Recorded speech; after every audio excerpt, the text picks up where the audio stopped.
So we ready to kick off? I believe so. Yep, we are now live. You guys can start. Thank you very much, Kaylee. Hello, everybody, and thank you very much for attending Ingram Micro's Education Summit. My name is Adam Knobloch. I'm a senior sales executive here at Ingram Micro Public Sector, and I will be moderating and hosting today's event. My job is going to be to keep the party going, keep us on schedule, and get all the information out to you guys in the best manner humanly possible. Before we get any deeper into the agenda and the event today, I want to hand it over to my partner in crime today, Mr. D.True.madish. He's going to have a little opening comments for us. D.True? Thanks, Adam. Thanks, everybody, for taking the time. Good afternoon, good morning, depending upon where you are in the U.S. We appreciate more than anything your time, your attendance today, and candidly, your business and your partnerships. It's what defines us as Ingram Micro Public Sector is our partners. And we are so glad to have you here today with us to hear a little bit more about some of the exciting things coming up in the education sector as we move into next year's buying season. Again, thank you from the bottom of my heart and from the entire Ingram Micro Public Sector team. We appreciate it. Adam? Thank you very much, D.True. Appreciate that.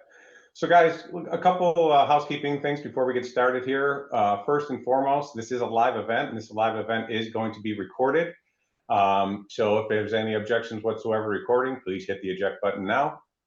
For questions, all throughout this event, we would like the questions to go into the chat portion of the event here. So it will be moderated by Maria, who is another partner in crime I have today. So we will get to your questions. Please put them in the chat at any time. Lastly, a lot of people will ask, hey, am I going to get access to the presentations that we see today? The answer is yes. A follow-up here will be coming out to you guys with the presentations. Okay, so you're covered there. And then lastly, I'll jump ahead a little bit. Again, thank you very much for attendance. We know everybody's extremely busy here in Q4, and you're taking out your time to spend a little time with us today. We appreciate it. So with that being said, keep an eye out in your mailbox. In the next couple of weeks, you're going to be getting a little thank you gift from Ingram Micro Public Sector and these vendors that are participating today. So a little sneak peek there. We appreciate you spending the time with us, and thank you very much. So can we pull up the agenda, please?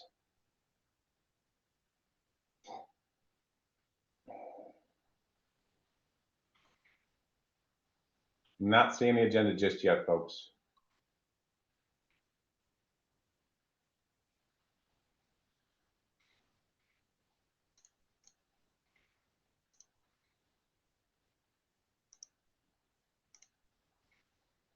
Maria, do we have the agenda up? There we go. Thank you very much for that. Okay, guys, so we're going to be here for a little bit. This is the agenda that we have on board for you today. Obviously, the welcome and the overview, D.True and myself are going through right this very second. Then we're going to go into our industry speakers, right? So first up is going to be Brian Cohen. Brian Cohen is the Vice President, Center of Digital Education and Center of Digital Government with eRepublic. And he's going to be given an education market overview, both from the K-12 and a higher education standpoint. After Brian is done with his presentations and any questions that may be followed, we're going to move on to Richard McVay. Richard is the Senior Director, IT Subject Matter for OMNIA Partners, and he's going to give an overview of the OMNIA contract, public sector overview, and Ingram's relationship with OMNIA as well.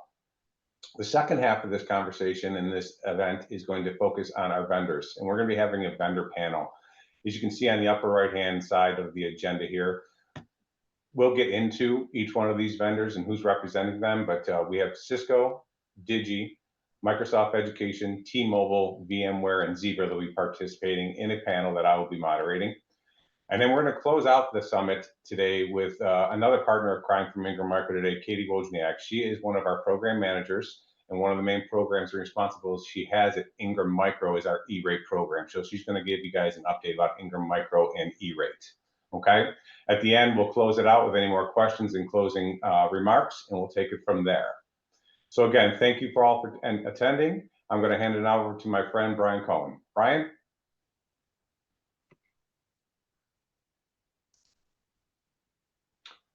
You're on mute, Brian. Yep, there we go. Just turning off that mute button. So thank you, Adam, and I'm glad to be here, and I'm looking forward to sort of giving this this market update for education. You can go on to the next slide, please. So let me first sort of frame this, the big picture. Where is education right now? Education is a really big business for for everyone. And in fact, when you combine public and private elementary schools, secondary schools, and even the post-secondary schools, the degree granting institutions across our country, total spending reaches nearly $1.25 trillion. That's not insignificant. And when you look at where education is, it's really has come a long way, but it's at an inflection point. It's coming out of the COVID-19 pandemic. Educational institutions are still trying to figure out what the new normal is going to be within their institutions, within their districts. So it's a real big transformation period of time. And there's a significant challenge, which means also real opportunities. We're focusing a lot in education on student outcomes, the staff shortages. Educational institutions are actually facing these significant challenges, and they're looking for ways to react and how to sort of handle them. And then, when you think about technology, it's, the tangible technology opportunity. This is the time where technology is going to play a very important role. The pandemic brought in lots of devices and, raised the need for connectivity for some, but not all were able to react to this call. And, perhaps the most important part of this is that, it exposed the need to build out a new digital infrastructure within the institutions that realize they just don't have the modern tools and the modern environments that they need. Let's go on to the next slide. So when you think about K through 12, and I want to start there, the funding outlook for schools in the K through 12 area looks pretty good. There's been ample federal funding that still remains available to the K through 12 schools. And these are historic amounts of federal funding that they need to spend between now and next year, because at that point, the funding is going to be lost. So there's a lot of push now to sort of not lose those funds. There is some confusion. The districts have struggled. The school districts across the country have struggled to understand whether or not certain technology expenditures are actual allowable expenses, and state budgets have been prioritizing education, and there's been a lot of support for increased funding, as well as for freezes in tuition across, the higher education institutions. But schools are being very budget conscious. They're watching this closely. They know that there's a cliff that they potentially could fall off of, so they're taking a lot of careful and conservative approaches to their budgets, and they're looking at how they can sort of make the best bang for their bucks, and keep an eye on that, both state and federal revenue, as they go forward. Let's go on to the next slide. Speaking of funding, some of you have heard that the FCC chairwoman proposed back during the summer that new K through 12 cybersecurity funding should be out there. And actually this week, the FCC actually issued a proposal for rules associated with how they would be using this potentially new source of funds. But let me tell you a little bit about it. Connected tech has been essential to the schools, and the FCC recognizes that. They recognize the fact that cybersecurity attacks are all over the country in the K through 12 arena, and that they have a role to play in sort of protecting these institutions. When you think about the fact that the underlying driver of technology is connectivity, and connectivity is supported by the federal FCC programs, there is a need for them to sort of look at that and sort of figure out how they support it. So the FCC is actually proposing a pilot program over $200 million for 3 years, not coming out of the E-rate funds, but coming out of a separate source of funds which in the Universal Services Fund. So they're looking at this as being an important part. They want to learn from this program. They want to use it to inform strategies, and most important, they want to help the K through 12 institutions across the country. Let's go on to the next slide. And consistent with this, theme of funding, the E-rate program, the FCC announced that more than $5 million is going to be available to these schools across the country, and libraries, to add to that, over the next year. So that's an enormous amount of funding that's available to them to support connectivity. Next slide. And schools are sort of, also focusing on the need to sort of fund locally. This is a great example. LA school systems, recognized after, having the challenge associated with one of the biggest cybersecurity attacks, they've experienced, or in K through 12. they recognize that they need to modernize their infrastructure as well. And look what they did. They went ahead and they proceeded with a $384 million sale of bonds to help fund, the need for security and other electronic and technology investments. So this is a trend that's starting, and I think you'll see this happening across the country as we go forward. So let's go on to our next slide. I think it's important that we focus a little bit on what the big issues are in K through 12 schools. Student well-being has been at the top of every state as well as local district leaders' minds. They are struggling to provide the right support to students who are in need. Technology is going to play an important role in this, but also because you're making so much an investment in technology here, potentially, it also is going to raise other concerns in the areas of cyber as well as in privacy. Student enrollment, I think, it's interesting, that public school enrollment has been down since 2021 compared to previous school years. And in fact, when you look at it from a nation's largest school districts across, they're also facing state staffing reductions and even school closures due to lost enrollment. This is a very interesting time that's happening in the K through 12 world. And staffing shortages are not making it easier. When I know that you'll see that there's a trend where student enrollment will go up and down, but there's been a constant trend now about teachers and retirement, and that trend does not get offset by the number of new teachers coming out of education, because the reality is that for the last several decades, beginning in the 1990s, there's actually been a decline in the number of students graduating from higher education going into the teaching field, especially K through 12. So this is a real challenge for the schools. As I mentioned earlier, there's the federal funding cliff. It could be coming. There's $190 billion which is an incredible sum of money that has been invested as a result of the federal pandemic. But that goes away after 2024. So schools are watching what's going to happen both on the federal side and on the state side. Learning loss, we've heard lots of things about learning loss during the pandemic period of time in math and in reading. And there's going to be a need to address this across the country and in all grades in K through 12.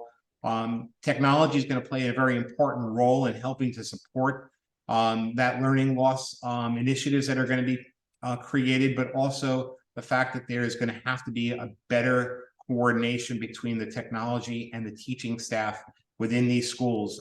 And because the teachers, as they are reducing in size, they can't do it alone. They're going to need technology to do it.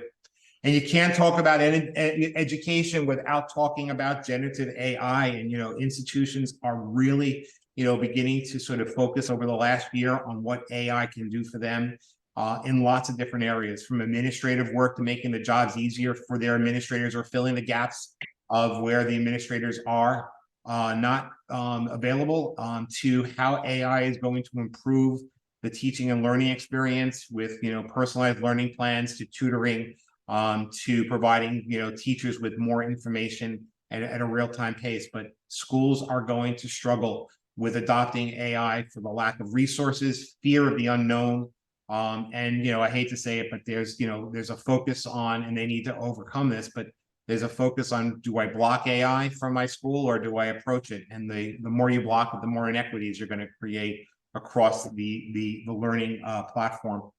Let's go on to the next slide.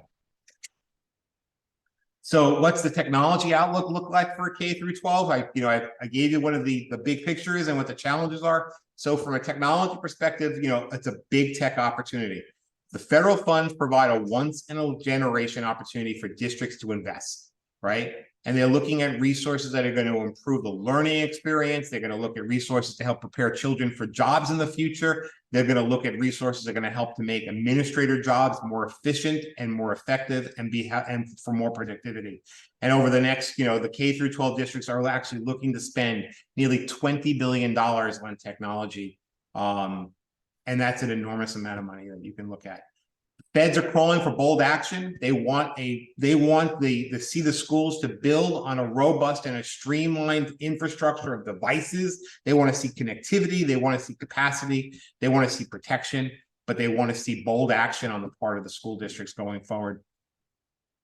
I mentioned earlier about the lack of security. You know, this has been a big challenge for K through 12 schools. And it's not the big ones only, it's the small ones. They have the bigger challenges.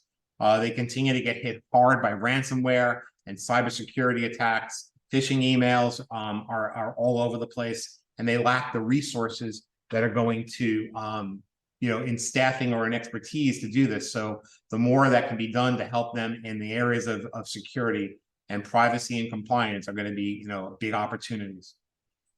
As I said before, with the lack of lack of specialized staff, you know, the K through 12 schools, most of them across the country don't have the resources or the funds available to really hire those that are high in demand. And when you think about IT specialties and you think about cybersecurity people, they are expensive to these school districts. They're difficult to recruit for. They're difficult to retain. So the more and more opportunities to partner with the K through 12 will be important to help fill that gap.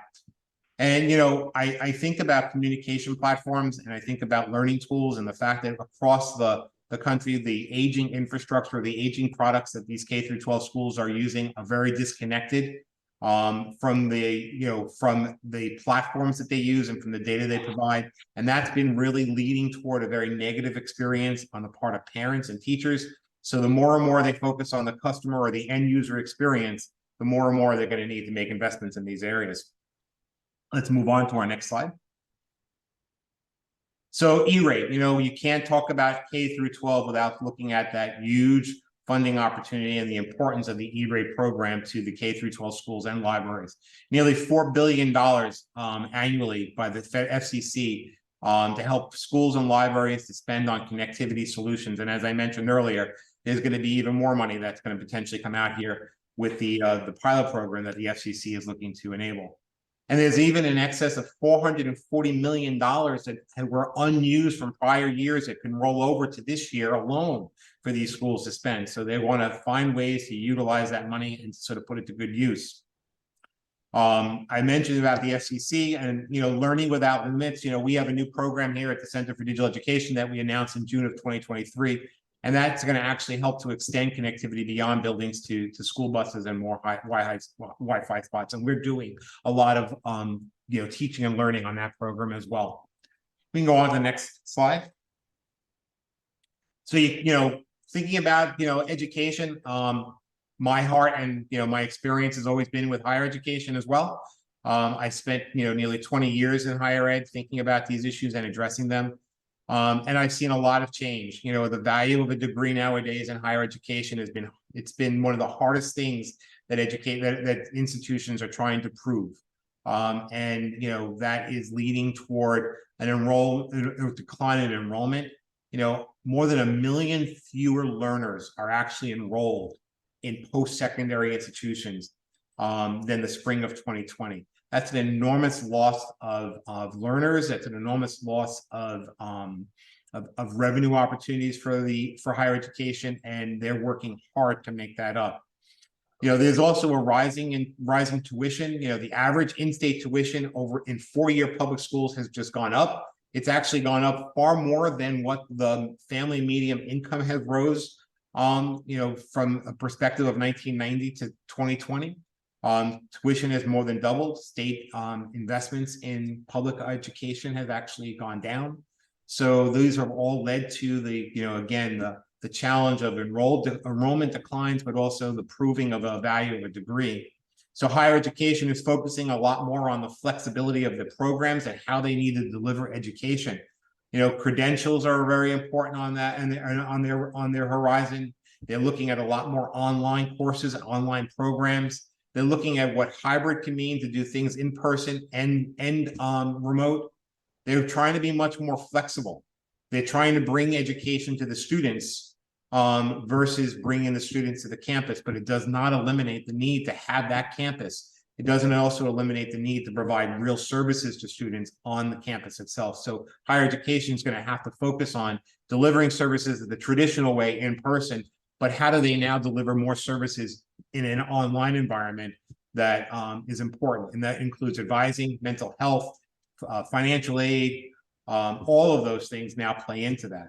We can go on to the next slide. This is actually a really important perspective. If you think about where higher education was 10, 20 years ago, the population of students really came from high schools, graduating seniors, and it also came from some adult learners, but it was mostly those graduating seniors. But when you look at higher education today, this is a good snapshot of what the persona looks like of a typical student. 40% attend college on part-time basis. There's veterans within the higher education environment. 64% of our students now are actually working while they're going to school, and 24% of them are actually parents. When you look at the importance of accessibility, 19% of students now have either a physical or a psychological disability, and schools need to be prepared to address that and support those students in many different ways. I'm particularly focused on the 49% that are financially independent from their parents. That's a huge number. That's telling you, and it plays directly into the fact that 64% are actually working, and 40% of them are spending time are going to school part-time. So these all play together. But what's interesting is the last box here, 34% are first in their family to attend college. That number has gone up over the years, but it's still, it tells us that there's a lot of potential opportunity here in education for a population of learners that higher education is looking to attract. Let's go on to the next slide. So what's the tech opportunity in higher education? Well, look, higher ed are big spenders. They do have money to spend, and it's in excess of $17 billion on technology that they're planning for. They're looking at full-scale transformations. They're very focused on the need to compete. They need to compete locally. They need to compete out of state. They need to compete from an international perspective. They need to offer in-person instruction, and they need to serve these new segments of their population that I just mentioned in the previous slide. Higher education does not, and has got the biggest challenge, I think, in cybersecurity. Students that come into higher ed have lots of devices. They are a lot more, individuals and independent in what they do on those devices, and cybersecurity and privacy and compliance have become sort of, a new sort of area of focus and practice within IT organizations across the country. And it's one of the areas that have seen the largest investments in higher education. It's also the area in which they're seeing the least amount of budget cuts. So this is an area for great opportunity. As I mentioned earlier about remote education, there needs to be a need to sort of address the reliance on remote education. It brings lots of different issues into play for higher education, everything from business continuity and disaster recovery to ensure that the systems are up and running and that the tools and the platforms they're using are robust. They're looking at, the need to invest heavily in their IT platforms going forward, and their ability to deliver these things, with continuity of service. And then from a tech upgrade perspective, because you can't achieve all this stuff above without sort of focusing a little bit on tech upgrades. But that was somewhat paused during the pandemic, but there's been a renewed focus on upgrading network infrastructure in higher education, to acquiring new learning management systems that are robust and have features that they have not have had before, and they've realized that are really important as they go forward. They're looking at modernizing their legacy systems. There's a need for better access, data integration. There's a big focus on enabling this frictionless student and staff experience. Breaking down the barriers between multiple systems and the ability to sort of have to log in and log out and change screens. That's a big focus on the part of institutions going forward, and making the technology investments that they're making have become more of a priority for leadership because they want to improve that experience and attract students. We can go on to the next slide. So we are entering a new era of education. This is a huge transformational moment for both K through 12 and higher ed. Teachers are at both levels are more receptive to technology today than ever before. COVID has taught them that, technology can really help improve their experience in the classroom, but it's also taught them that they can teach remotely, which many academic professors in higher education were not in favor of. There is stable funding, as long as, the tuition, stays, supportive and costs, are controlled, but there's also ample federal funding, and, there is, strong budget support in helping both K through 12 and higher education at the legislative levels. But again, everyone's watching what's going to happen in the future with potential funding cliffs that are coming forward. It is an exciting time for education. Also, we look at the technology that's on the horizon. Generative AI is going to be a game changer in education, both in the K through 12 and higher education spaces. There's going to be a lot of more purpose-built ed tech solutions that higher education and K through 12 are going to look at. They are looking for those best of breeds. They're looking for those solutions that are going to be more geared toward what problem they're trying to solve or what experience they're trying to provide. And they want to have an impact. Advances in integration technology are super important. I mentioned it earlier with the K through 12, with these disconnected platforms. Student information systems are going to become a much more important back-end tool for both these systems, but also, it's going to become even more important to look at the front-end solutions that are going to integrate with these student information systems and the need to share data across those systems going forward. Are the leaders ready? I would say yes and no. There's going to need to be a lot of guidance and expertise at the K through 12 level and at the higher education level, and they're going to need help to begin to strategize and to begin for the future. So we can go on to the next slide. You can't help but talk about education. I wanted to end with sort of, what is going to be the impact of the federal AI executive order that the president signed back in the end of October. So, I know everyone here probably has seen or heard about the executive order, but if we go on to the next slide, I'll highlight a few points. AI is going to change education. This big push from the federal government to focus on AI and invest in resources and development is going to lead to an increase in the number of AI tools that are going to explode in education. And it's going to require strategies. It's going to require procurements. It's going to provide opportunities for implementation within school districts and higher education across the country. Teachers are going to need a lot more training. As these tools roll out into higher ed and K through 12, you're going to see a need for professional development for our educators, but it's also going to be true as far as the level of professional development needed for the technology team. Next slide.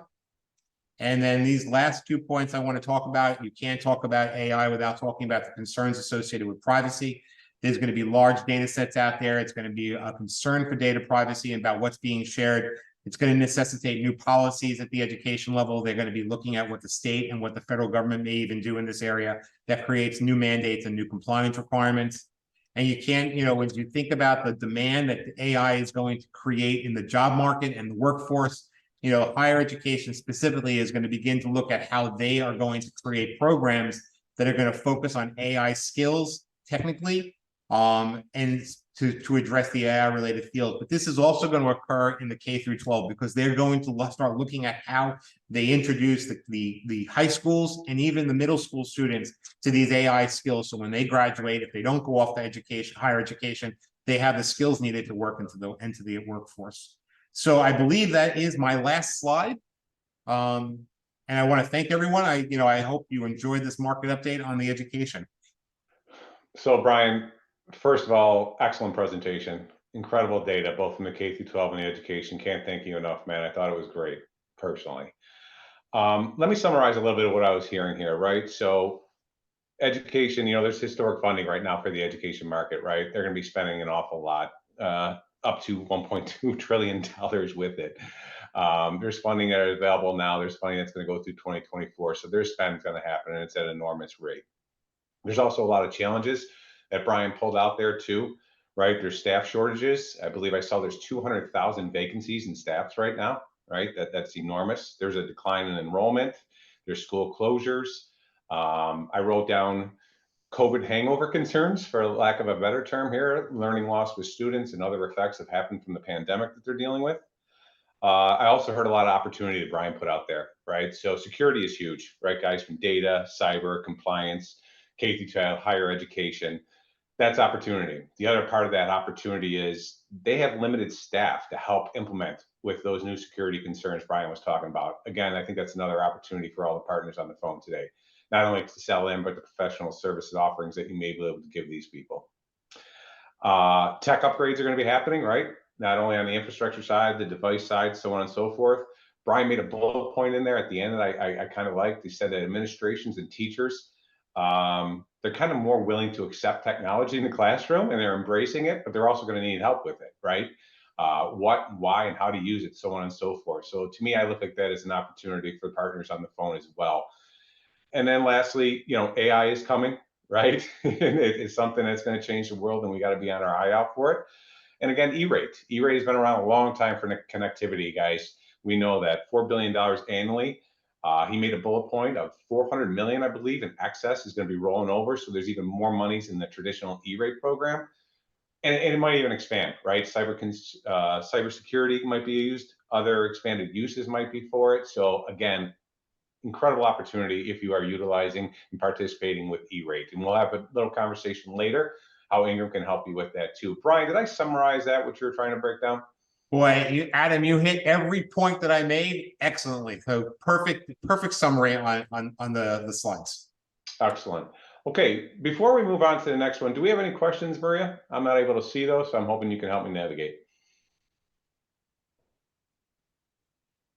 So I think if I'm looking at this correctly, I just see one question about E-rate and whether the FCC is going to be opening up additional categories of products and services, you know, specifically in the areas of cybersecurity, you know, when they think about cloud-based physical security solutions instead of just, you know, physical on-site firewalls. So I think the answer is that, you know, you can't help but think about that potentially being where they're going to look at creating more categories. However, they're in a very early stages right now, and I think they're looking at how to propose the rules. So this is going to be a very important informational period of time for those who comment on, you know, what rules the FCC should be thinking about and what categories or what areas that they're going to want sort of feedback from the industry as well as from the K through 12 leaders. Excellent. Thank you, Brian. So I think that's all we have for questions. So Brian, again, thank you very much. Great job, great content. I appreciate it thoroughly, my man. Thank you. Thank you, Adam. It's good being here. Thank you. Okay, let's keep the party going here. We're going to move over to Richard McVay now. Richard, are you? Yep, there you are. Thank you very much. So Richard, obviously the Senior Director, IT Subject Matter for OMNIA Partners and Contract, and the floor is yours, my friend. Appreciate it, Adam. So good afternoon, everyone. I'm Richard McVay, Senior Director here at OMNIA Partners. My role as the IT subject matter expert is to walk alongside our sales team, which includes field sales and inside sales, and help them to have deeper and broader IT conversations with agencies. I also am a part of monthly partner development meetings between our partner development team here at OMNIA Partners and our supplier partners, such as Ingram Micro. This is where I learn about your go-to-market strategies and help position Ingram Micro and its reseller community with our agencies. I bring 28 years of experience in the IT industry, having been in IT sales for 20 years, where I managed key corporate accounts, and then spending the last 8 years in IT procurement, where I ran RFPs, negotiated terms and conditions and pricing, and then led vendor management activities for a $1.8 billion IT portfolio for a large healthcare GPO. My experience of being on both sides of the table helps me understand how to position suppliers such as yourself, as well as offer consultative assistance to agencies in solution and contract development. I appreciate your time today, and I hope that you walk away with a better understanding of how to leverage OMNIA Partners and Ingram Micro. Next slide. So our history slide tells you one thing, and that's that the OMNIA Partners is always on the move. OMNIA Partners has experienced significant growth, both organically as agencies continue to adopt cooperative contracts and experience their benefits, but also through acquisitions, as you can see here.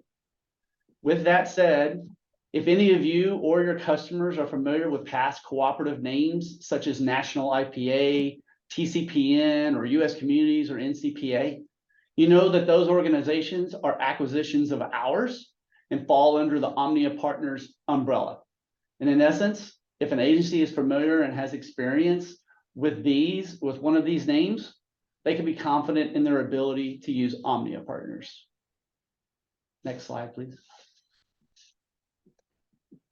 So, what we see is OMNIA Partner participants face common challenges in today's market, a lot that Brian had honed in on in his presentation. But I'd like to address a couple of areas of need that we see as well. Operational, where they are trying to meet cost reduction or savings targets, they prove procurement's value across the organization, or constantly manage supplier issues.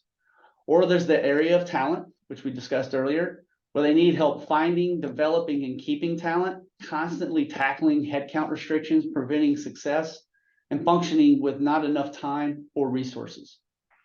And then there is the data and the technology, where many are working with inaccurate or old data, trying to manage through digital transformation or system integration issues, all while meeting innovation requirements. So let's dive into what sets OMNIA Partners apart from the rest. We're not your typical cooperative, and truly no one is investing back in our suppliers and into our organization to help partners achieve growth the way we are. Go back, please. Keep going. There we go. Stay right there. Perfect. Thanks. So first and foremost, so let's dive into how Partners is apart from the rest, right? So first and foremost, OMNIA Partners stands as the largest cooperative in the field. We have the highest number of participants and boast the most comprehensive portfolio of solutions available in the market today. Our extensive network and diverse offerings ensure that we have business needs covered. When it comes to experience, we're the real deal. We bring to the table an impressive track record of extensive years in the realm of public procurement and cooperative purchasing. Our team comprises of seasoned experts in contracting, sales, training, and marketing, all dedicated to ensuring your success. With OMNIA Partners, you're tapping into a wealth of knowledge and resources honed over many years. Here's a critical point. Every agreement within the OMNIA Partners portfolio has been competitively solicited and publicly awarded by a lead agency. Our lead agencies are selected with care.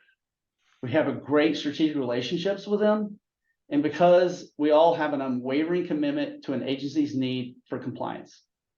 In summary, OMNIA Partners isn't just any cooperative. We're the largest, we're the most experienced, and we take pride in offering agencies a comprehensive range of compliance solutions. Truly anything inside a public sector building, if you were to pick it up, shake it out, flip it upside down, we can provide. Which is great news for you because the more agencies are engaged, aware of our brand, and leverage our contracts in other categories, the more comfortable they are, making it an easier sell for them to adopt one more contract, and that contract being yours when the business is needed. Next slide, please. Next, thank you. So what are some of the benefits of cooperative purchasing? We like to say we are the easy button.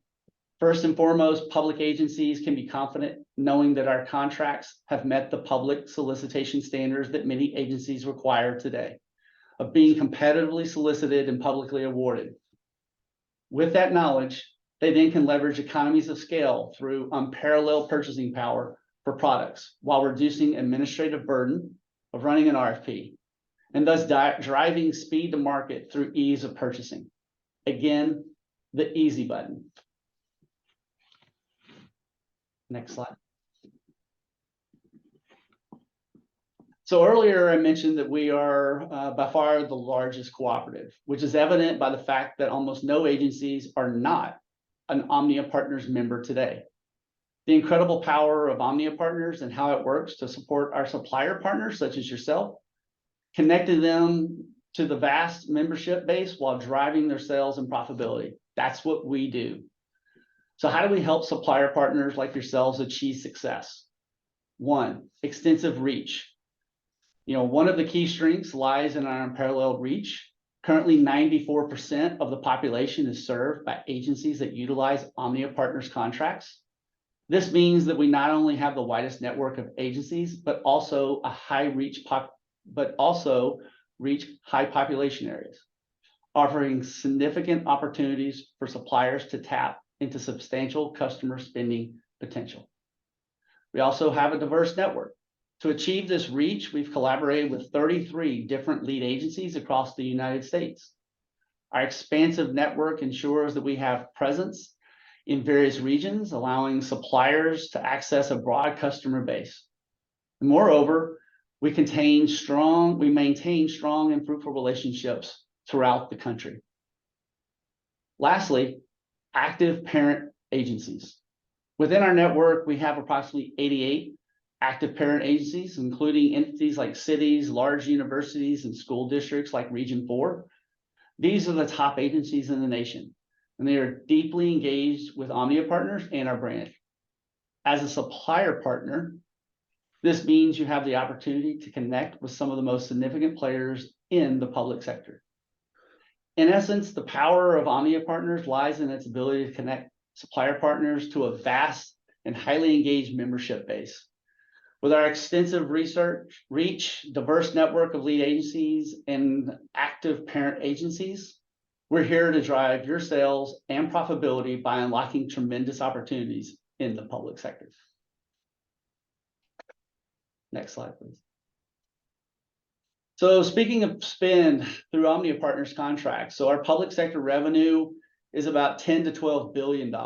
And as you can see on this slide, at 33% for primary education, that's roughly $3 to $4 billion in revenue through our contracts. By leveraging some of our supplier partner tools like marketing, where we can help produce content to the Ingram Micro microsite or publish articles via social media campaigns, or through the use of our Connect tool, where we can help you dive into your geography or agency spend potential at your local rep level. We have various ways to help you achieve success. Next slide, please. So let's talk a little bit more about the contract that resellers can leverage with agencies. So this is the Region 4 Education Service Center contract. Region 4 was the principal procurement agency and partnered with OMNIA Partners to make the resulting master agreement from the solicitation available to other public agencies nationally, which is commonly referred to as piggybacking. State and local government entities, public and private, primary, secondary, and higher education entities, nonprofit entities, and agencies for the public benefit are all eligible through the OMNIA Partners Cooperative Purchasing Program. So what's included in this agreement? Per the solicitation, the Total Cloud Solutions and Services Agreement, the complete suite of AWS, Microsoft, IBM Cloud, and Google Cloud services and offerings are available via the Ingram Micro contract. As well, via our contract language, which addresses products and services not specifically called out in the solicitation, which I refer to as a balanced catalog, those items too can be procured via this contract vehicle. So in essence, anything you can sell can be sold through this contract. Pricing is based on a discount from the MSRP and should be considered not to exceed pricing. So you price to win the business. For any item not contained within the product catalogs, please contact Ingram Micro Contract Management and for current pricing. Ingram Micro Public Sector will work with purchasing entities to determine and identify the most cost-effective and efficient model for services based on their unique needs and requirements. Next slide. So in conclusion, if you want to learn more about OMNIA Partners and how to leverage our supplier partner resources, whether it's how to work with our sales teams by using territory maps or use our robust analytic tools such as Connect, where you can analyze spend data resources down to the agency level to help you find your target market, just know that OMNIA Partners and Ingram Micro are working to help you succeed. We are currently creating a series of trainings to accommodate you. think cooperative purchasing 101, 201, 301 level classes. So please stay in touch with your Ingram Micro contacts for more information, or feel free to reach out to me. And with that, I'd like to open it up for any questions. Thank you, Richard. Do we have any questions out there, Maria? Not at the moment, not that I'm seeing. So, Richard, first of all, thank you very much. Great content as always. Let me summarize a couple of things that I'm hearing. You're telling me if I'm on board, right? So, Sure. First and foremost, OMNIA Partners, it's been around for a long time, right? I saw your slide there, 2001 and 23, so over 22 years, right, for you and your partners. So you guys have been around for a very long time as a co-op. And right now, it's the largest co-op in the field. Is that correct? You're saying that, right? So the largest opportunity co-op in the field, the most experienced. So been around there a long time. So it's safe to say the confidence of utilizing OMNIA and OMNIA Partners with the people on the phone today is pretty high. There's no cost to agencies, and there's no minimum order purchases for these agencies, right? So it is a procurement vehicle that is very easy for them to use and for any kind of partner on the phone to utilize as well. And correct me if I'm wrong, 94% of the population is served by agencies that use an OMNIA contract. 94%. Now that is the entire United States, 50 states. Is that only lower 48? Is that everybody? That is everybody. Correct. Incredible. Incredible. And then with the contracts, there's 10 to 12 billion is usually spent in the public sector, and 33% of that is education, correct? That is correct. Yes, we're about a $22 billion company. $22 billion, 33% in the education market, K through 12 and higher ed, is obviously the highest amount of utilization of OMNIA contracts today. That is correct. Okay, beautiful. In the contract, a couple things. Cloud contract, right? And you guys have relationships and can procure products with all hyperscalers that are out there today, basically AWS, right? Azure, so on and so forth, correct? Correct. Yep. And then cloud pro services can be used throughout this contract, and then other details of hardware and software. And the discounts are all driven off of an MSRP staple, correct? That is correct. Yeah, nice job.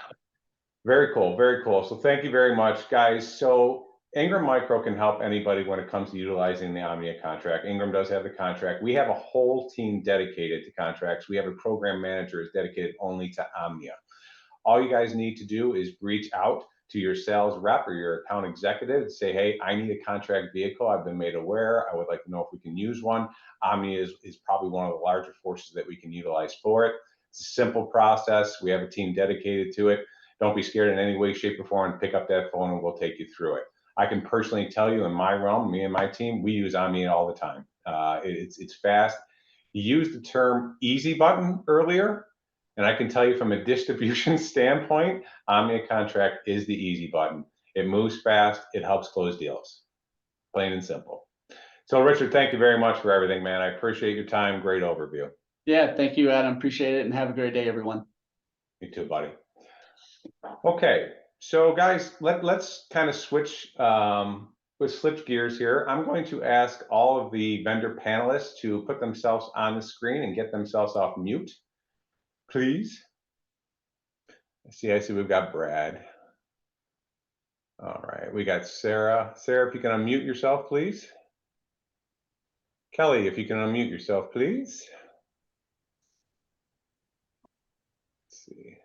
I think we're still missing one other right now, but we will get into that shortly after it. So how is everybody today? Everyone good? Doing great. Doing great. All right. So like I was telling you earlier, guys, had some really good presentations. You guys are on here. You saw the market overview that we had from Brian, and then we had the OMNIA contract overview from Richard. I appreciate that. But what we want to do on this part of the segment is we just want to have a conversation, a little bit of a panel about what you kind of heard, but what's going on in the market with you and each of your respected vendors, okay? So I'm going to spit out some questions here, kind of flow through it, but let's have a conversation more than anything, right? I do believe we might be one person short. I am not seeing, there's Matt. Oh, I do see Matt. There you are, Matt. Thank you very much, my friend. You can come off mute. I'd appreciate that thoroughly. Sure. I'm off mute. Can you not hear me? Yeah, no, you're golden now, but I was just seeing the microphone with the line through it, so you're golden. Thank you very much. So let's have a conversation, guys. So I want to start with COVID. you guys heard during the presentations, and you're well aware for what you guys do for a living, what the pandemic and COVID did to the educational market, right? So I want to start this conversation off about that. Let's start with Microsoft. Okay, so Kelly, you're out there, correct? I'm here, yes.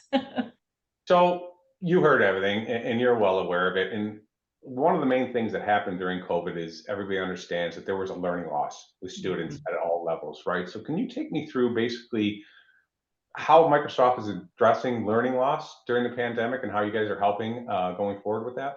Sure, absolutely. And, you know, unfortunately, the United States actually saw the largest academic score decline through this pandemic. But from that, we introduced what we're calling our learning accelerators. So these are a new category of learning tools that's included within Microsoft 365. And these tools are designed to build that foundational skills like reading fluency, which would be in our reading coach and reading progress tools. And then there's also math progress, which helps with the math numeracy.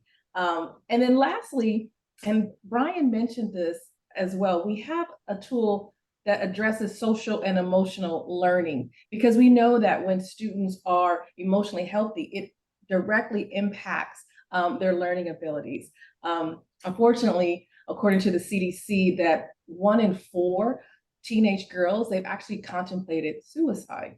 And when you add students of color and LGBTQ+, it's even greater.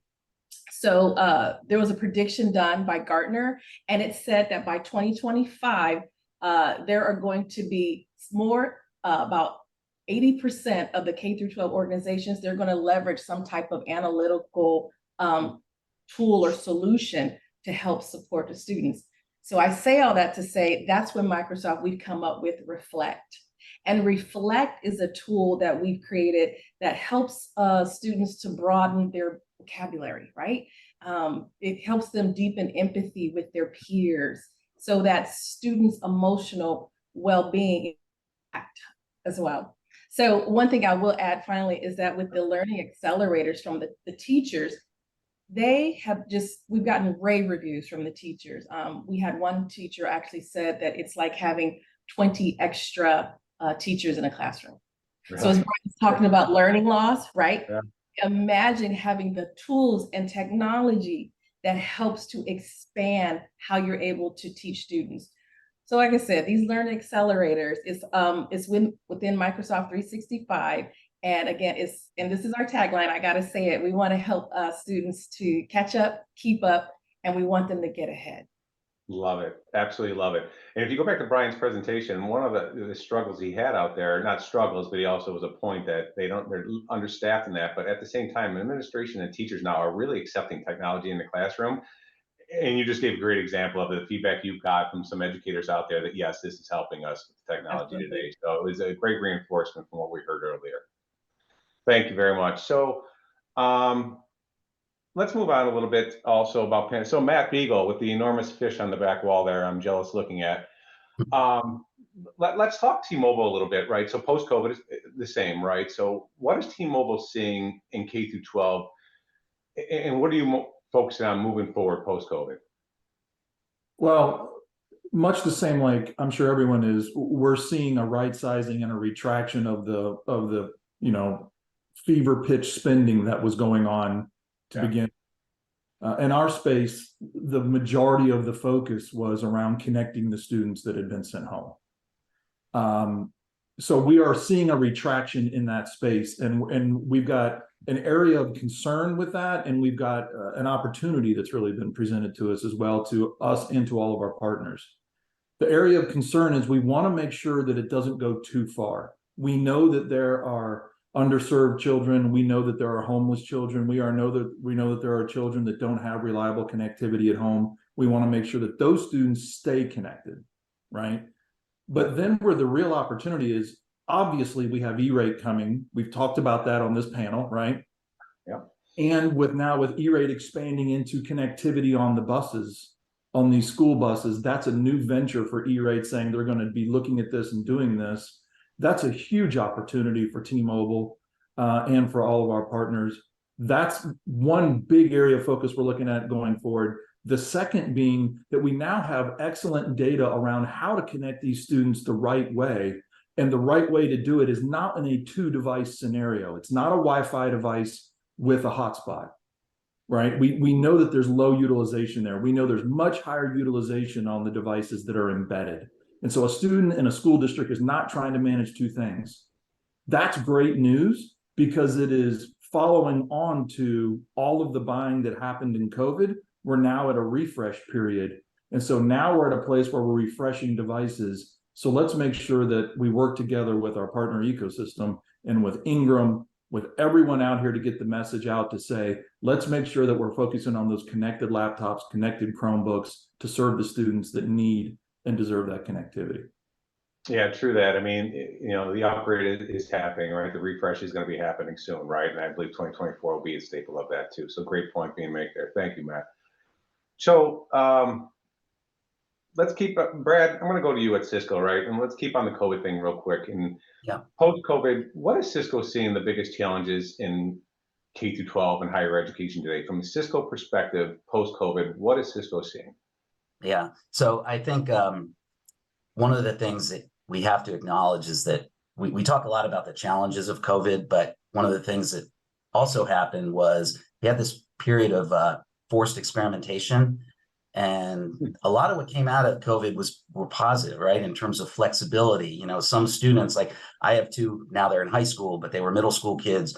One of my kids loved learning online. So he's now taking courses at a community college because he just does better in that environment. My other son hated learning online and he will never do an online course. He's got to be back in the classroom. So I think the push for flexibility is one that continues both with faculty and staff and students as well. So what we're seeing is this and equity of access is a big one too, because we're seeing continued digitization of services and teaching and learning and hybrid work, et cetera. But what we're seeing IT departments challenged to make this shift and to be able to support all of this and to simplify their network. Security is an extended concern now that so much has been shifted to digital. So, speaking of E-rate, good news to hear that security is on the table for future E-rate funding. It's a tremendous opportunity for us. But what we're trying to do right now is to help K-12 and higher ed figure out how can they simplify, scale, and secure their IT systems for this new paradigm, because we know we're not going back to the old way.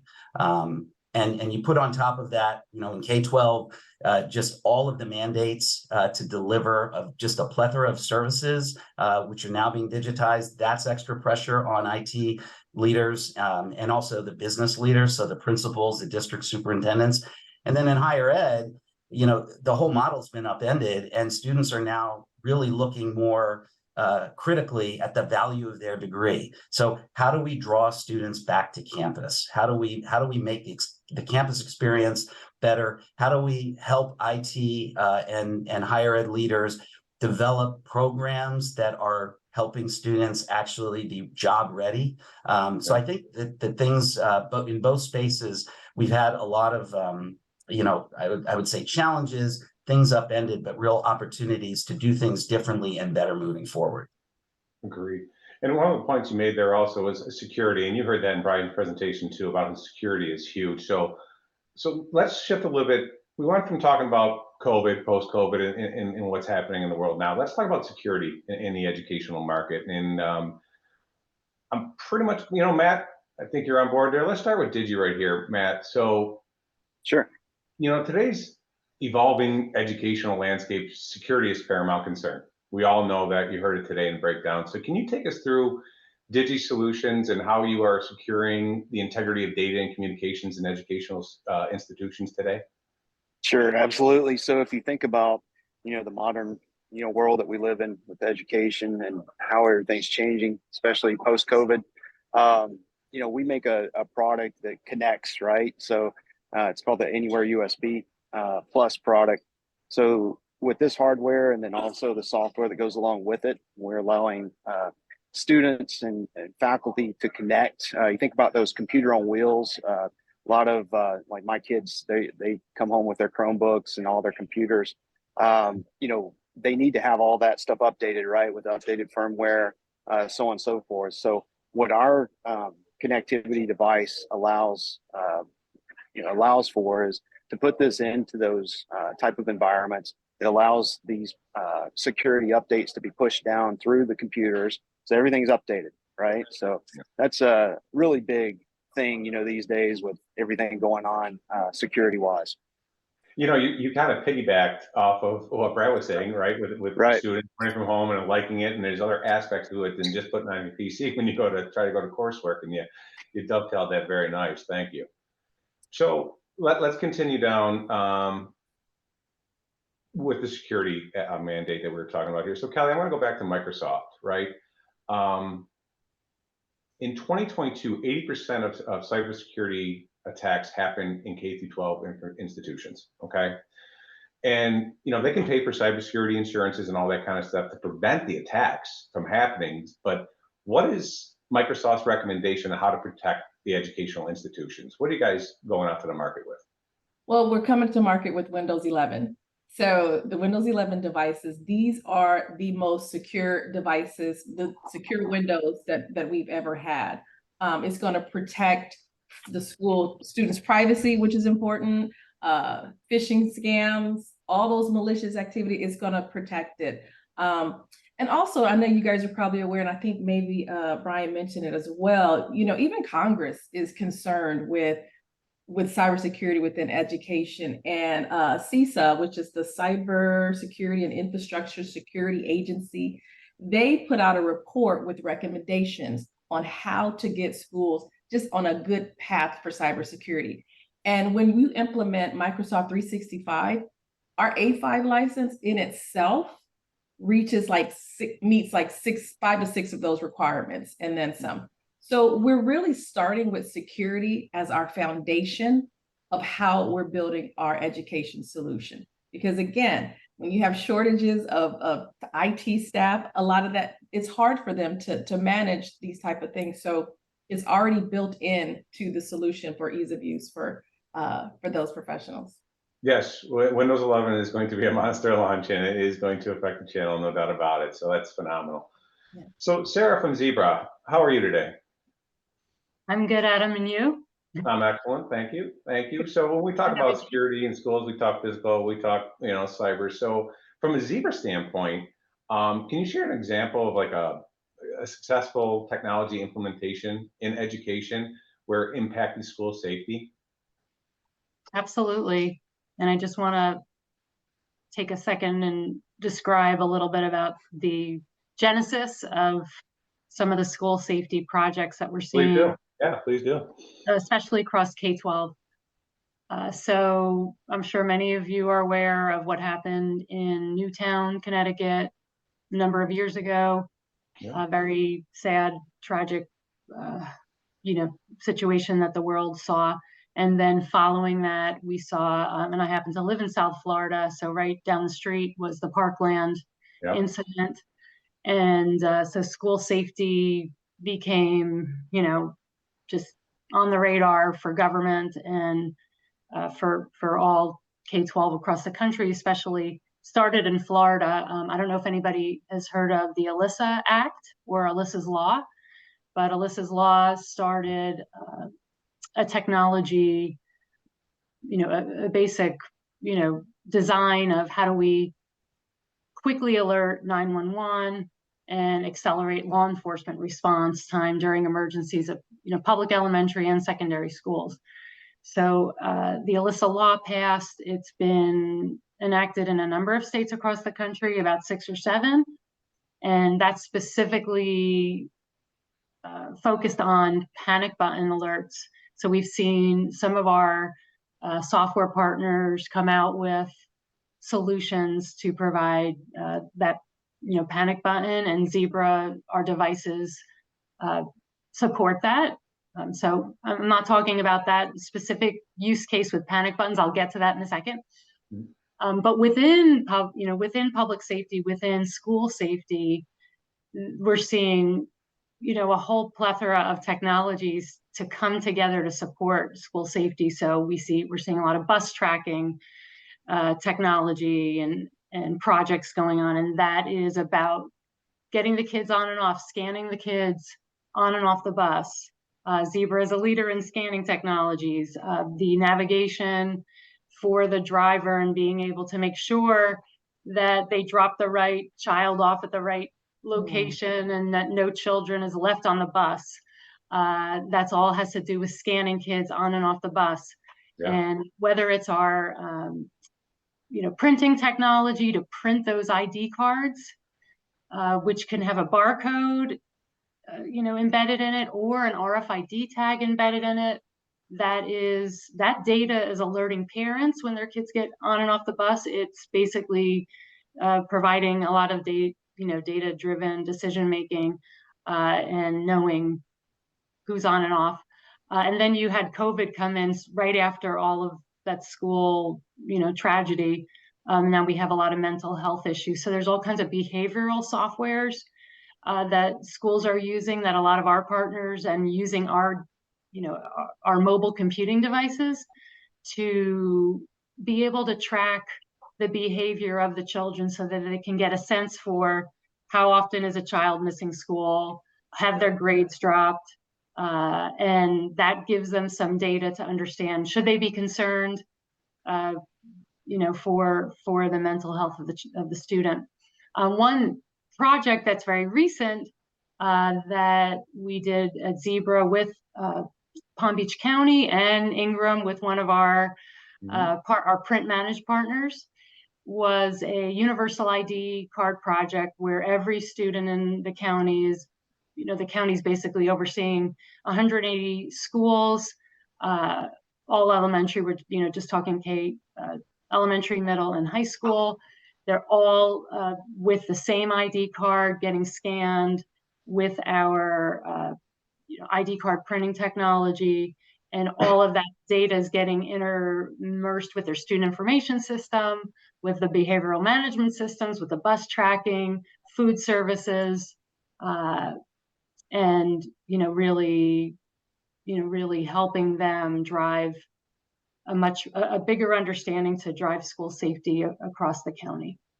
No, that's great. And so, I mean, we live in a different world. We know what the students are going through. We know the fears the parents have, so on and so forth. And what I'm hearing from the little diatribe there you had, Sarah, is Zebra really can help from the second that the student steps on the bus, goes to school, and then comes back at that home, jumps off the bus to go back home. I mean, you guys play an integral role in the safety of those children the whole time as well. Absolutely. Incredible stuff. So, let's go back to Cisco. Brad, you still out there? I'm still out here. So you talked a little bit about Cisco and networking security, right? And then Kelly jumped in about, the software and Windows 11's happening. And then Sarah talked about technologies that would be mobile, but it would also be in-house, right? So, yeah, there's a number of stakeholders that are involved in technology purchases in education, and it's expanding, right? Yeah. There's more levels, there's more people that are involved in those decisions. So what advice do you have to IT leaders that they make sure they're getting value for those investments? Yeah, that's a great question. Thank you for asking it. Well, I think one of the things that we're seeing is that with so many, IT decisions are no longer just the purview of IT.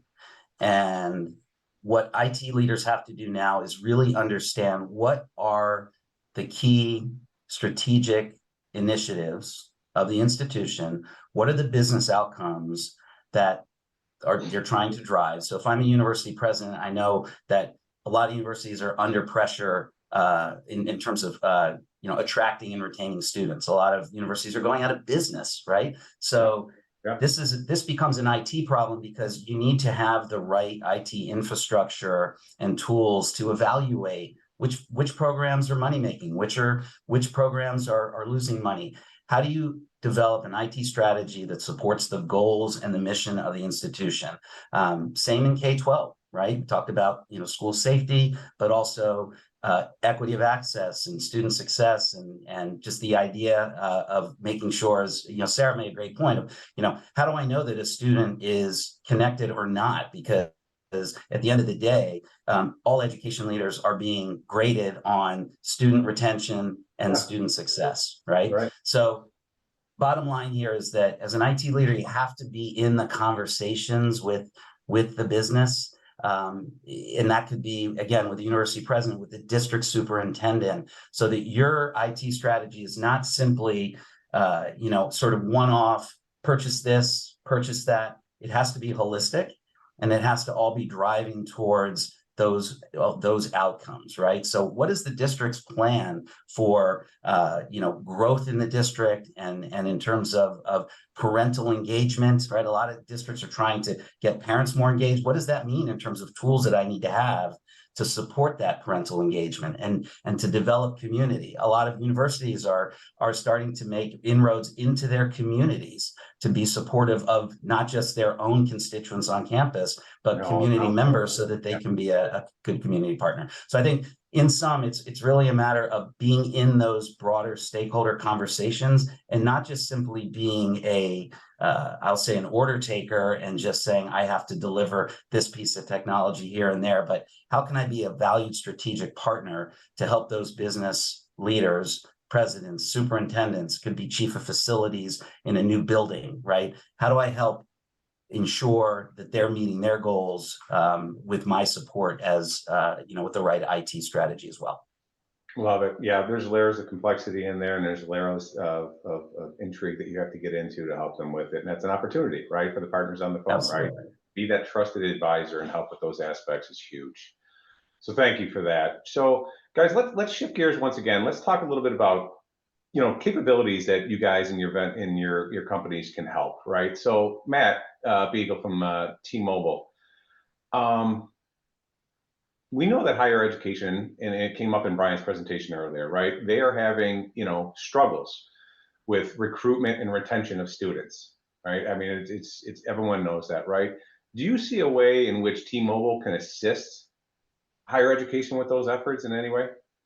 Yeah, this is actually something that was a huge learning experience for me personally.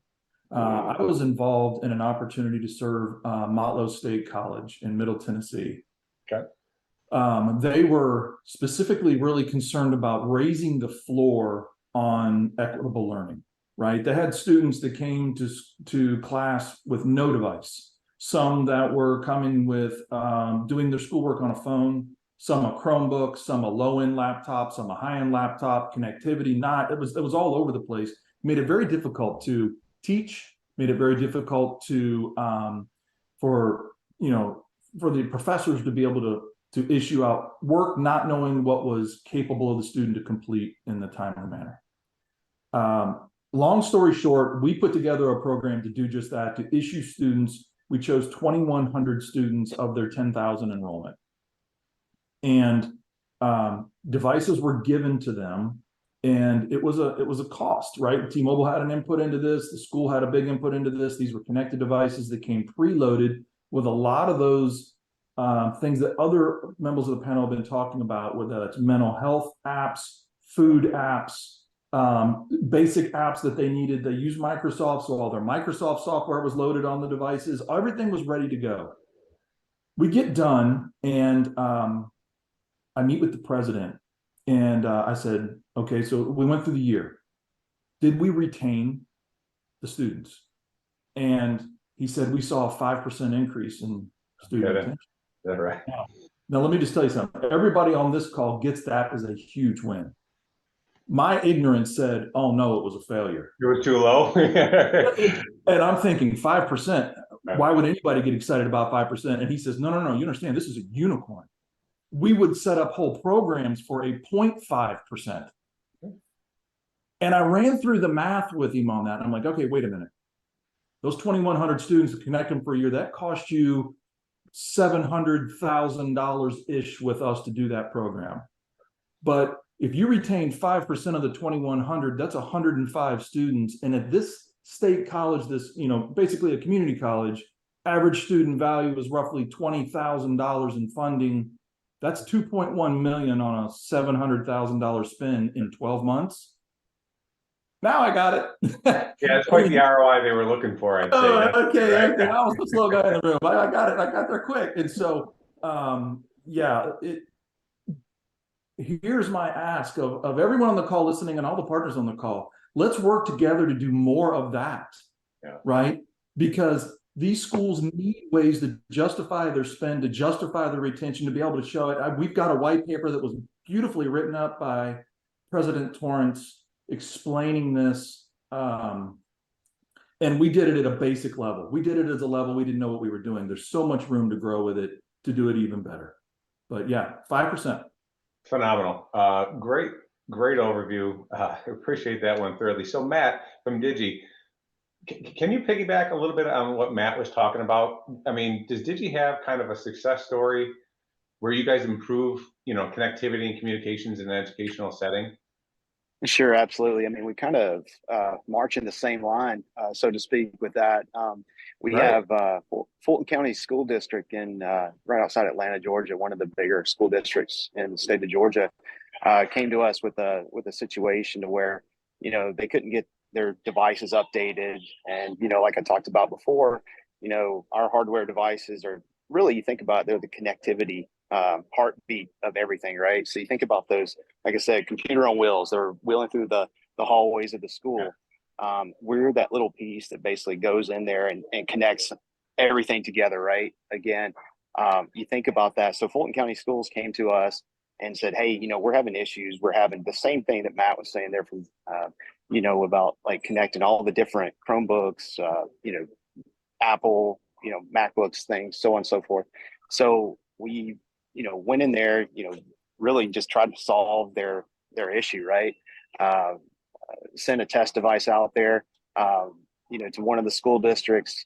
Their IT person looked into it, implemented it. They were able to push down all the security updates and everything, get everything all in one solution, right? So it just made everything easy. So again, really good success story there. We were able to, update over 100,000 student learning devices within Fulton County Schools. So a very good success story for us. One of the first ones, especially post, after COVID, right? To kind of get everything on board there, but pretty similar, right, to what Matt was saying before, as far as like, putting everything together and making it easy, right? So we're that box that kind of goes in the middle and just gets everything flowing. Yeah, it's funny. I'm going to reuse a metaphor we used earlier, but I'm hearing easy button with the example you just gave, Matt. So that's pretty great. And that's what everyone wants. They want it easy and they want it to come fast and a consolidated solution to make life easier. So that's phenomenal. So Brad, let's go back to Cisco for a little bit. I mean, you heard what Matt and Matt just talked about. So can you talk about any unique capabilities that Cisco can deliver improved outcomes for these students and educators today? Yeah, so I think that one of the things that's important to know about Cisco is we were founded in education. So a lot of times when we talk to education customers, they think, oh, you're just a big networking company. Well, we are, but we're networking, security, collaboration. We've been in the business of education since we were founded on the Stanford campus. We've worked with 28,000 higher ed and K-12 institutions. So our experience is very deep and it's global.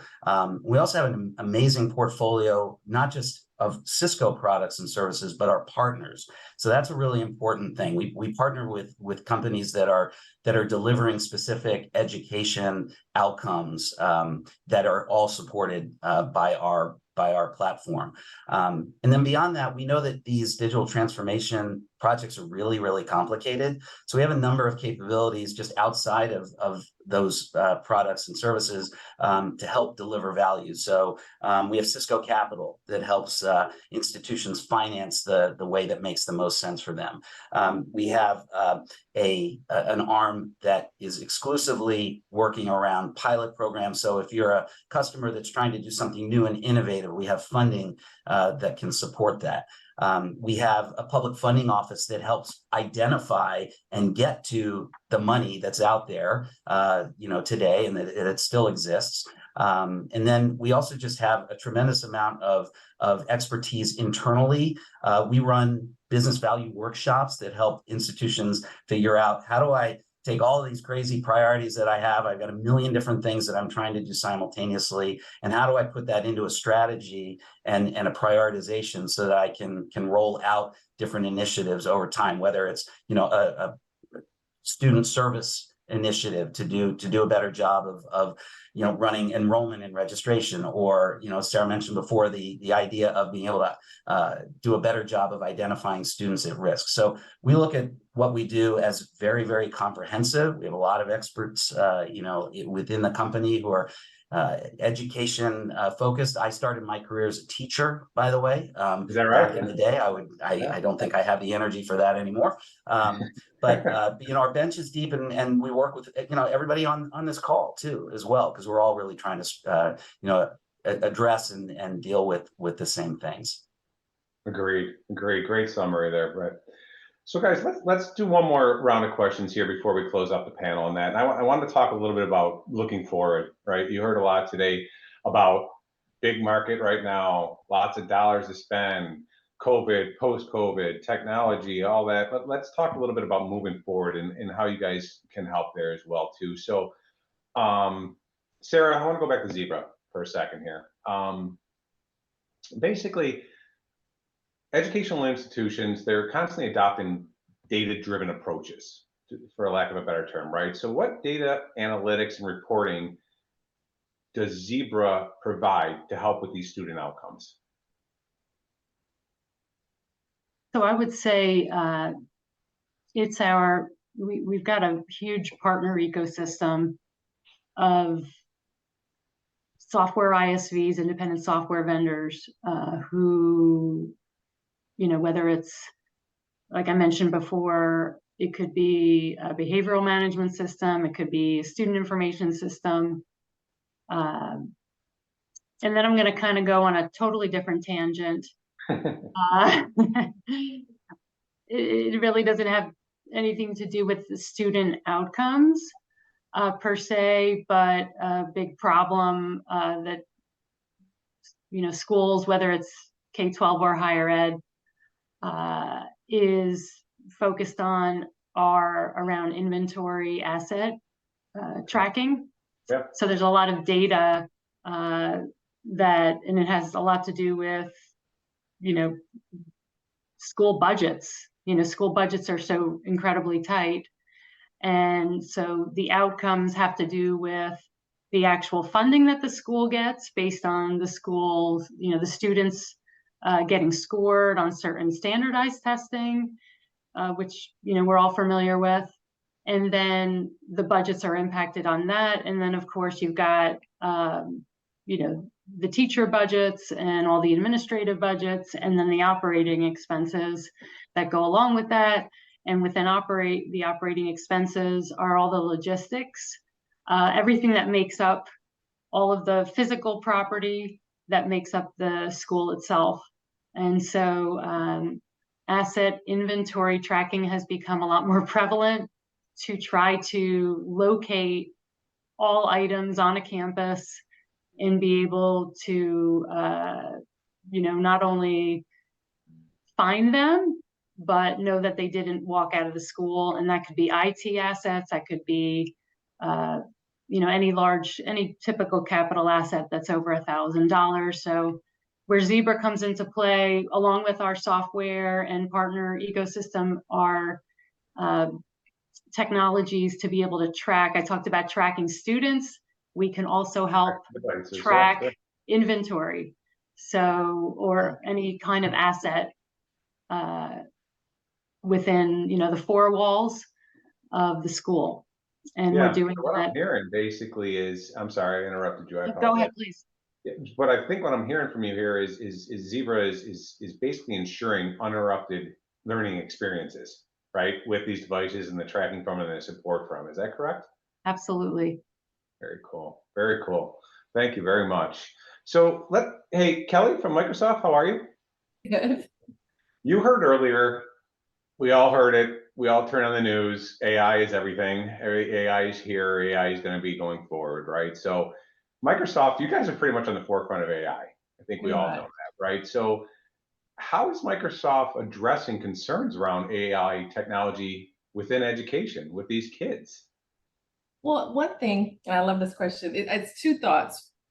For one, AI, we are already leveraging AI in our, as I mentioned earlier, our learning accelerators. It's also built into our inclusivity tools. So there is a level of AI that's already built into our systems. But what we're trying to really, really convey that by leveraging AI technology in education, it's going to be a game changer. And it's going to be a game changer for the teachers who are leveraging this technology. It's going to help them save time. It's going to help them achieve more. Imagine the teacher needing help writing out the lesson plan and just all those different things that can help make their lives easier. As I mentioned before, they're saying they don't have enough time to get everything done. So I think just overcoming the fear of the technology and embracing it is going to help make the lives and solve many of the issues that teachers have today. I would say then the second part of this is with Microsoft, we protect the data. It is your data. We are not using the data to train a model. We aren't doing any of that. So we operate on a high level of integrity when it comes to the data itself. And then I would also, the last thing I'll say about that really is in embracing the technology, we have to start preparing not only the organizations, but the students on how to start using AI. When they get out in the real world, businesses will be using this technology. Yeah. And so as students, we have to start helping our students to learn, and we got to figure this out. It's a lot to figure out, but it's too important to just be in fear of it and kind of like, whoa, no, that's too much. We have to embrace it, specifically in education. Education, we adapt to so much, and we are at the forefront of a lot of technology and solutions. So from a Microsoft perspective, we're excited about it. And we're like, it's going to be a game changer. It's actually going to make people's lives easier in education. That's the point. Yeah, I mean, it is a game changer. It's a world changer, right? And it's great that it's being addressed and supported too. So thank you for that. So Matt Beagle from T-Mobile, kind of keep talking about, looking forward in that is what opportunities does T-Mobile have to help with like future-proof wireless network connectivity with education? We've heard on this call a lot today about the need for security. Yes. Right. T-Mobile is in a position, I'll be quite frank with you, I've been with T-Mobile 20 years. I never thought I would say this, but we are so spectrum rich that with our acquisitions that we've made, both in purchases of Sprint when we acquired Sprint and with the auction bids that we've won, that it's done two things. Number one, again, I never thought I would see the day where our competitors are lobbying Congress saying what T-Mobile has isn't fair. I love that, but I just never thought I would see the day. And then it has put us in a place to build a standalone 5G network. Now, let me just take a second and explain why that matters. A standalone 5G network, we've all gone on a road trip. We've all been on the interstate, and all of a sudden everything comes to a halt. Why? Because they're doing some road construction ahead and the 5 lanes went to 2 or the 3 lanes went to 1 or whatever it is. And that's the difference and a big difference in our network stories. Not only our spectrum allocations, we have an enormous amount of spectrum allocations, right? But also the way we've built this, we built our 5G network as a standalone network. So that means it would be like all of a sudden there's an exit and there's a whole new 5-lane highway over here, and you didn't slow down to the 1-lane highway while the road was being built. Okay. Yeah. So think of that, right? What does that have to do with future proofing? What it has to do with future proofing is this: private 5G networks are now in play. We are building private 5G networks. And so let me explain why that matters. I take my device and I walk anywhere in the US and I have T-Mobile coverage. No problem, right? I walk into a private 5G network by T-Mobile, this device does not even see it. Okay. It requires the device to be made to speak specifically to that 5G network. And I don't want to make it too technical, but my point is, imagine how secure that is. It's very difficult to hack into a network that your device can't even see. Yeah. And so when you think about that, when you think about all the other things that these other partners offer with their security offerings and the equipment offerings and the solution offerings, and you couple that with what is it connecting to, a network in a school that's private to that school, now you've got a very, not only do you have ubiquitous coverage both in the school and out, but now what you have is you have a very strong security layer to lay on top of that. Excellent. So let's close out. I've got one more question from Matt from DIGI. So Matt, you heard Sarah from Zebra talking about how they can help with identification of units going forward and all that. You could talk about Kelly talking about AI. Matt just gave an example about future-proofing and wireless 5G networks. So I'm curious when it comes to DIGI can you just elaborate on how your solutions have alleviated pressure by addressing technology outages in schools? Because everything these guys kind of addressed is great, but if we have an outage, there's a real problem there. Yeah, out-of-band management has been a big thing for us, a solution in schools, right? So we have a device called the Connect IT, which basically is a technology, again, I talked about that box that kind of connects everything, right? So out-of-band management, that has been, again, a big focus is, just trying to alleviate all these outages throughout the school district. So this device sits in the middle, helps, alleviate all those issues with, having people having to come in and get the network back up, back and forth, right? So again, we've gotten so many calls this year on out-of-band management. It's been crazy. So especially, ever since, post-COVID, right? So it's been one of those things that, again, providing that solution, I would say on a weekly basis, we get at least 2 to 3 per week where we have, not necessarily in education, outside of education, where, outages, huge thing, right?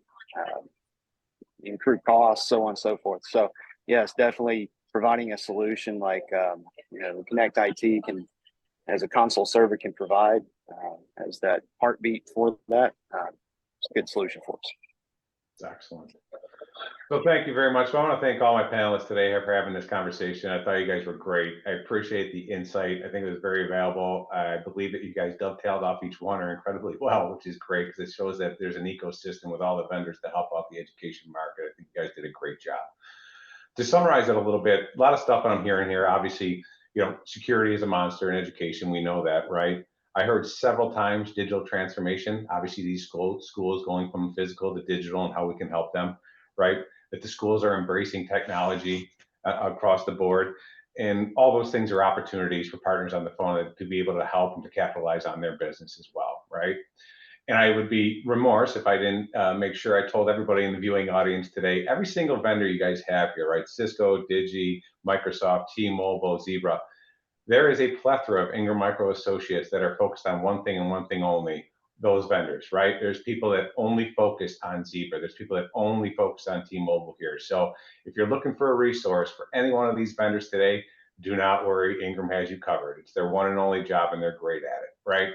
So I'd like to thank Brad Saffer from Cisco. Thank you very much. Matt.propes from DIGI, kellyjones from Microsoft, Matt.beagle from T-Mobile, and then sarah.salpeter from Zebra. So guys, I can't thank you enough. Great conversation. I appreciate the time thoroughly. Hope you enjoyed it too, and we'll talk to you all real soon. Thank you. Thanks. Take care. Thank you. Okay, guys, we're coming down to the home stretch here. Thank you very much for hanging in there with us. I hope you guys are getting a good overview of what's going on in the market, both from the analysis, contracts, and then what the vendors are seeing out there. So we want to switch gears a little bit right now and give you one little segment here from Ingram Micro. I mentioned earlier, Katie is a teammate of mine. She's a program manager that oversees our E-rate program, and she's going to give you a little Ingram Micro E-rate overview, which you guys heard enormous amount about E-rate today. So we thought it would be prudent to tell in the end of this conversation with Katie. So Katie, the floor is yours. Thanks, Adam, and thank you everyone for joining today. I know there's a lot of great content. So as Adam mentioned, my name is Katie Wojtanik. I'm a program specialist here at Ingram Micro covering our E-rate program. And I know we touched on it a little bit, but I'm going to give a quick overview as a reminder that E-rate is a federally funded program that is providing money to schools and libraries for internet access and internal connections. The program's important for many reasons, but one of the reasons is that it makes the internet connectivity affordable for schools and libraries, which is directly impacting the learning experience for students and teachers. Additionally, the program is a really great example of seeing your tax dollars at work. The funding actually comes from the universal services charge that's on your phone bills. So next time you get your phone bill, take a look and you'll see it on there. And as we already mentioned, there is $4 billion worth of funding available for both schools and libraries, which means that there's a ton of opportunities for our reseller partners to get involved in this. And that's why I'm here today. I really want to talk to you guys about what Ingram is doing to make the E-rate process easier for our reseller partners. So looking ahead, we're working on revamping how we're supporting our reseller partners through E-rate. One of our main objectives in the past was education, and that will still be a focus going forward. We want to make sure that you guys, our reseller partners, and our sales associates internally are aware of how the E-rate process works, as well as any changes that come each year. So be on the lookout for webinars around general E-rate knowledge, as well as webinars teaming up with our vendors to discuss their E-rate eligible products and pricing and how they can help you guys as well. In addition to the content via these webinars, we're really working on expanding our portfolio of one-pagers and helpful documents that can be accessed by you guys. So we really want to push out content, including frequently asked questions, our top E-rate vendors, important dates and forms, E-rate playbooks, and much more. We want to make sure that we have every resource available to you guys to make this process easy. So while we focus on education in the past and continues to be important, something new that we want to focus on is creating a full education solution. So E-rate, while very important, it's only part of that solution. It's really only that internal connection in our internet connectivity. In order for these schools to work, they also need the laptops, tablets, smart boards, and much more to really ensure their students are getting the most out of their education. One way we're looking at this is through grants. So grants can help schools get the funding they need to create a full solution. And we want to help our reseller partners to be able to develop and deliver those full solutions for schools and libraries. We're also supporting our reseller partners by helping them find E-rate opportunities.